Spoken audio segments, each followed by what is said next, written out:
বাড়িতে সরিষার তেল নেই আর ভর্তা খেতে মন চাইছে, তাও আবার আলু ভর্তা। নো প্রবলেম, আজকে সব সমস্যার সমাধান নিয়ে চলে এলাম। দেখাবো দারুণ মজার একটা আলু ভর্তার রেসিপি। তবে সরিষার তেল ছাড়া কিভাবে ভেজে এই আলু ভর্তাটা করব সেটাই কিন্তু আজকের চমক। দেখতে খুবই লোভনীয় এবং বানানো সবচেয়ে সহজ।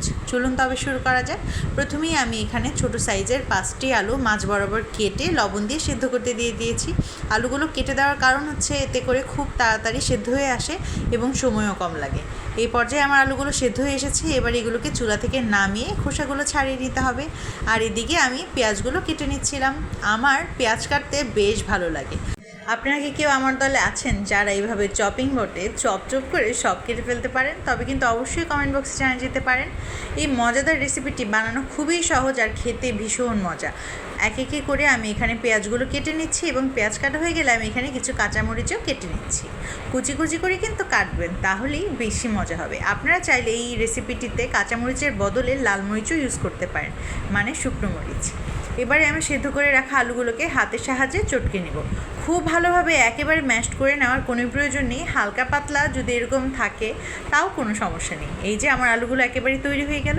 এবার চুলায় একটি কড়াই বসিয়ে কিছুটা তেল দিয়ে সেটিকে গরম করে নিচ্ছি। আর গরম হয়ে আসতে দিয়ে দিলাম পেঁয়াজ কুচি। এখানে প্রায় 1.5টি পেঁয়াজ আমি ইউজ করছি। পেঁয়াজগুলোকে কিছুক্ষণ সময় ধরে ভেজে নিতে হবে এবং এর সাথে সাথে এখানে 2টি কুচি করে রাখা মরিচও আমি ইউজ করব। এবারে সব কিছুকে খুব সুন্দরভাবে তেলের মধ্যে ভেজে নিচ্ছি। এই পর্যায়ে আমি কিন্তু অল্প পরিমাণেই তেল অ্যাড করেছিলাম এবং এখানে আমি আরও কিছুটা তেল ব্যবহার করছি। এভাবে পেঁয়াজটা 1 থেকে 2 মিনিট জাস্ট আমি মোটামুটি করে ভেজে নেব। আর এর মধ্যে দিয়ে দিলাম কিছুটা লবণ, প্রায় হাফ চামচের মতন লবণ ব্যবহার করছি। আপনারা আলুর আন্দাজ অনুযায়ী পেঁয়াজ, মরিচ এবং লবণের পরিমাণটা কমিয়ে কিংবা বাড়িয়ে দিতে পারেন। এবারে দিয়ে দিলাম ম্যাশড করে রাখা আলুগুলোকে। এবার আলুগুলোকে খুব সুন্দরভাবে এই পেঁয়াজ মরিচের সঙ্গে মিশিয়ে নিতে হবে।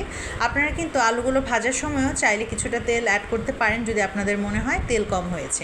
আমি পরবর্তীতে অল্প কিছু তেল অ্যাড করেছিলাম। মজাদার এই আলু ভর্তাটা কিন্তু খেতে ভীষণ মজা। কেউ কি কখনো এভাবে ভেজে আলু ভর্তা খেয়েছেন? যদি খেয়ে থাকেন অবশ্যই কমেন্ট বক্সে জানিয়ে যেতে পারেন। আপনারা চাইলে কিন্তু এটাকে সরিষার তেলেও ভেজে নিতে পারেন। তবে আমি যে আগে বলেছি যে সরিষার তেল না থাকলে কী করবেন, সে কারণে এখানে আমি সয়াবিন তেলটা ইউজ করছি। তবে সয়াবিন তেলে ভেজে নেওয়ার কারণেও কিন্তু এটা খেতে বেশ ভালো লাগে। কিছুক্ষণ সময় নিয়ে এটাকে ভেজে নিতে হবে এবং মোটামুটি গোল্ডেন ব্রাউন কালার করেই ভেজে নিতে হবে।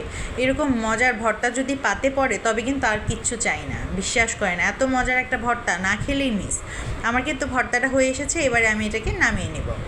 একটা ছোট বাটিতে আমি এটাকে সার্ভ করে নিচ্ছি। এই তো তৈরি হয়ে গেল আমার মজাদার আলু ভর্তা, তাও সরিষার তেল ছাড়া। আজকের রেসিপিটি কেমন লাগলো আমাকে কমেন্ট করে জানিয়ে যেতে একেবারেই ভুলবেন না। সবাই ভালো থাকবেন, সুস্থ থাকবেন। আজকের ভিডিওটি দেখার জন্য অনেক অনেক ধন্যবাদ। আর রেসিপিটি অবশ্যই একবার হলেও ট্রাই করবেন।